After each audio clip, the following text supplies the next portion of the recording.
Hey there, welcome back to the Branding Momentum podcast. I'm Chris, part of Veronica's podcast production team. Today, we're excited to bring you one of the most popular episodes of 2024.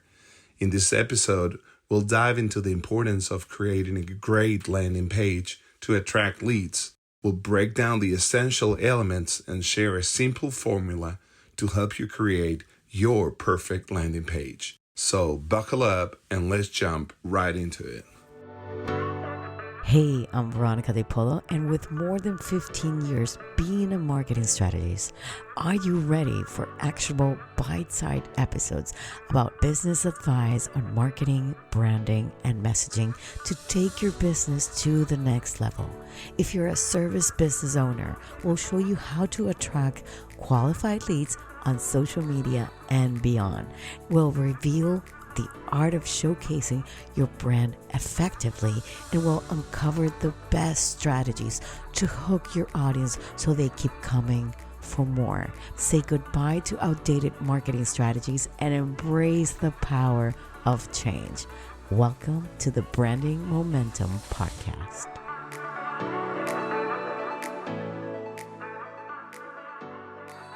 Okay, let's get one thing straight. The landing page we'll be talking about today, it's only for leads. It's an opt-in page. How do you say that? Opt-in page. Yeah. It is not your sales page because we're not selling anything here.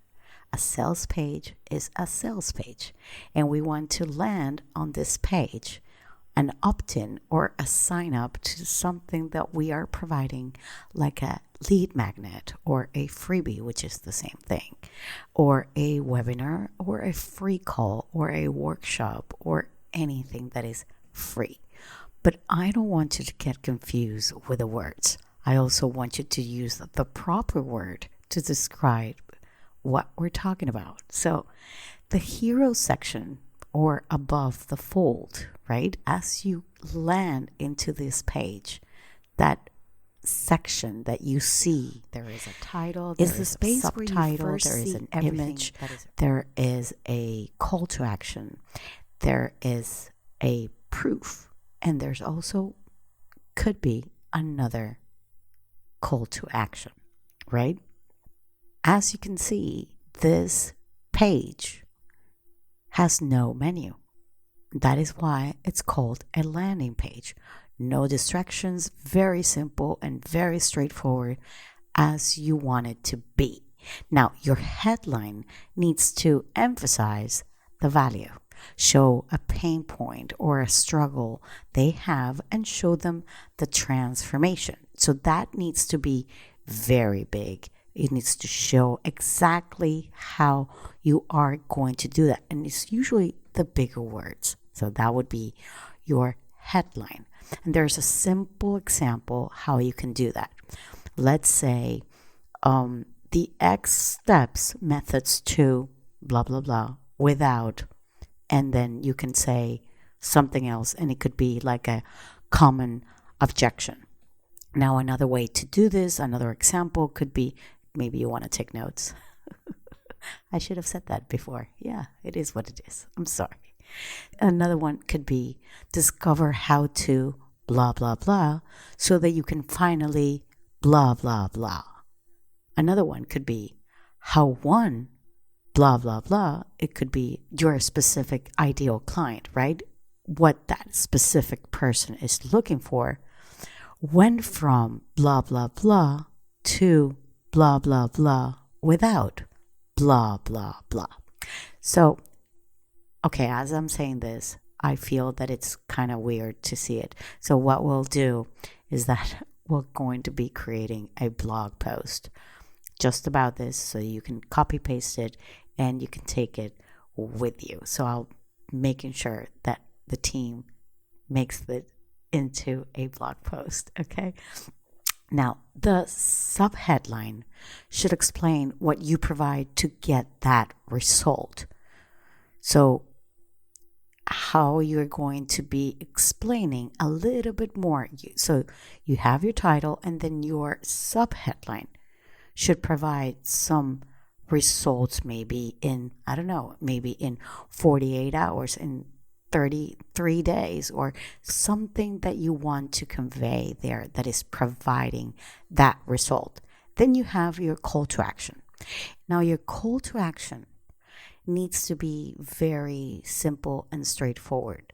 Study shows that when you personalize that link, if you say, okay, grab my book, grab my guide, it's something that you're providing that person, and it's something that you're sharing that is for free, but it has value because it's something that you could actually be selling, but you've decided to give it for free just for them.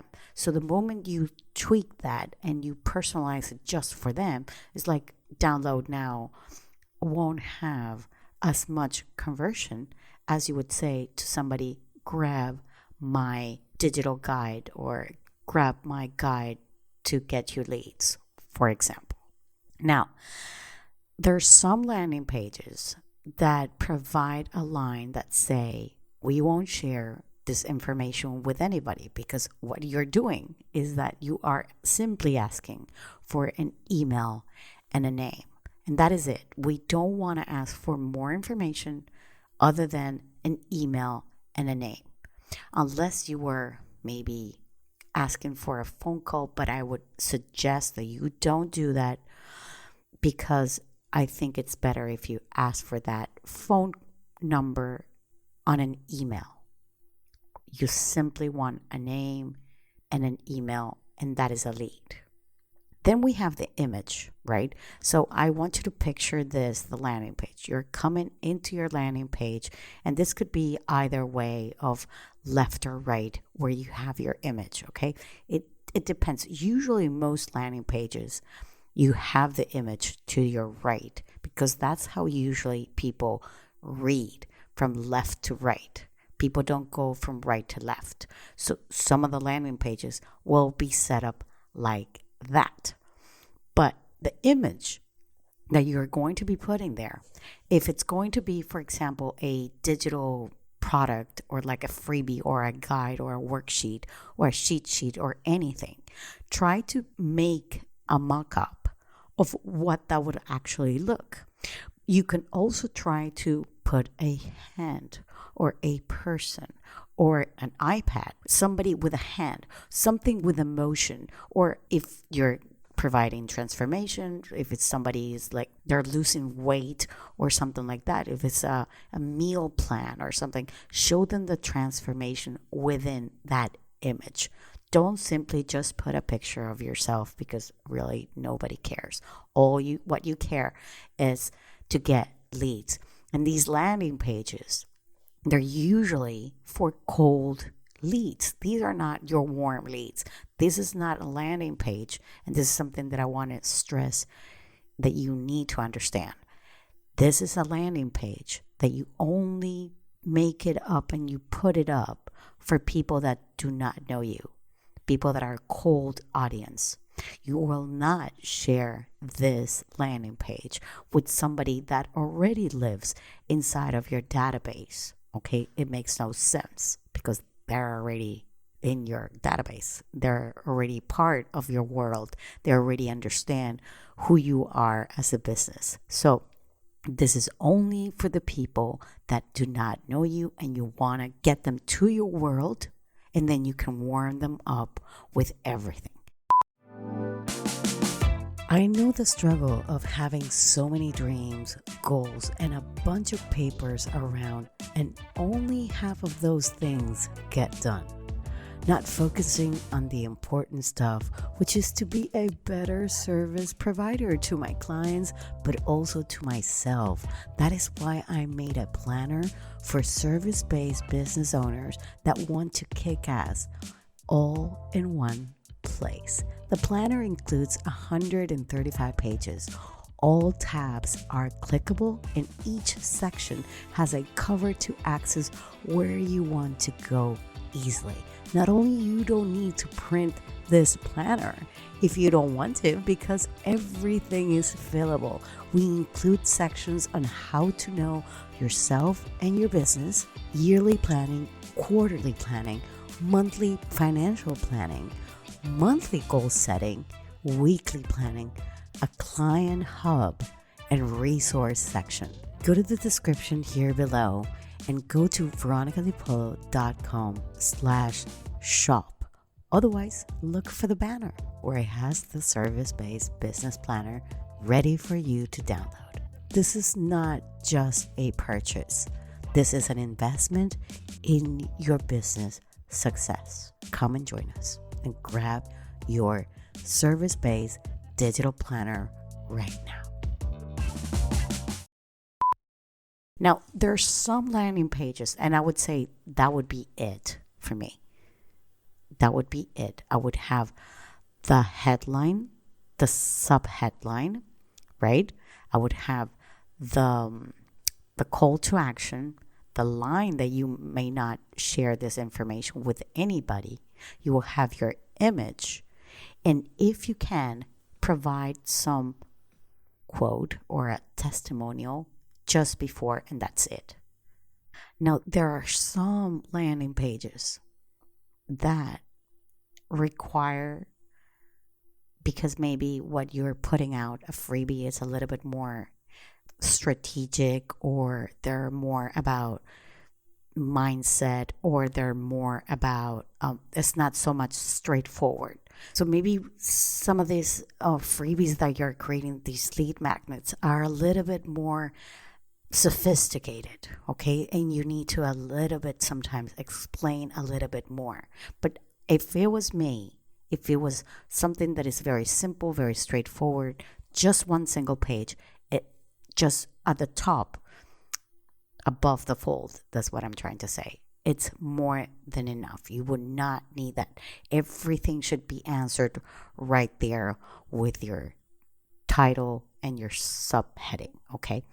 But if you need to provide a little bit more information, then you can have some benefits of why people actually should download this lead magnet.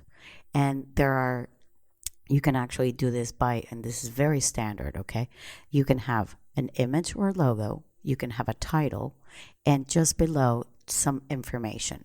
So what it actually does is that you will actually, within the bottom of the text, you will actually show the features included inside of that offer. And I want you to ask yourself, what makes this feature possible? What is important about this? Then besides that, you can have more social proof, okay? You can actually share logos of companies that you worked before. You can have testimonials. You can have logos of publications of companies that you've worked, or you can have even statistics of how many people actually you've helped in the past, or how many people have already downloaded that lead magnet or that freebie. Okay. And then another section, which would be the last section, would be like a Q&A.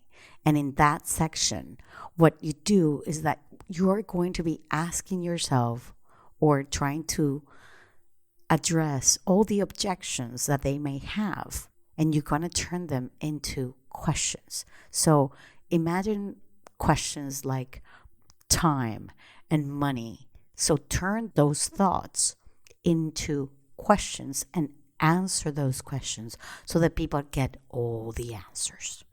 And I would suggest that just to finish it off, I would remind them again what the lead magnet is, show them the picture, put in the email and name and the call to action again.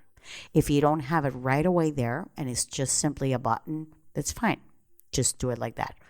You can put it like that, or you can actually have a two-step process of people clicking the call to action, and then a window comes up and they just simply put their email and name. Okay, so this is what I would actually suggest. Let me repeat it again. First landing page, no menu. You need a title, subtitle. You need how to tell them what is the transformation that your freebie provides, right? And it could be anything from a workshop, a call, a digital guide, anything.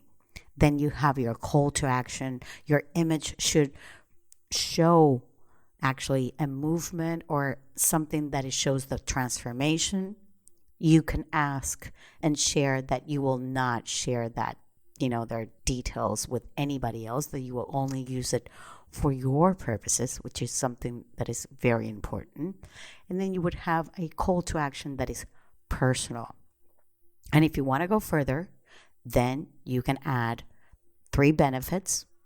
You can add more social proof, and you can add a Q&A section where you actually are addressing all the objections into that, and you're simply just creating questions out of them. Okay, so I hope this is very helpful, and I will try to leave you in the show notes right here the example of how to create your headline, all right, for the blog. Anyways, I'll see you same time, same place next week. Bye-bye.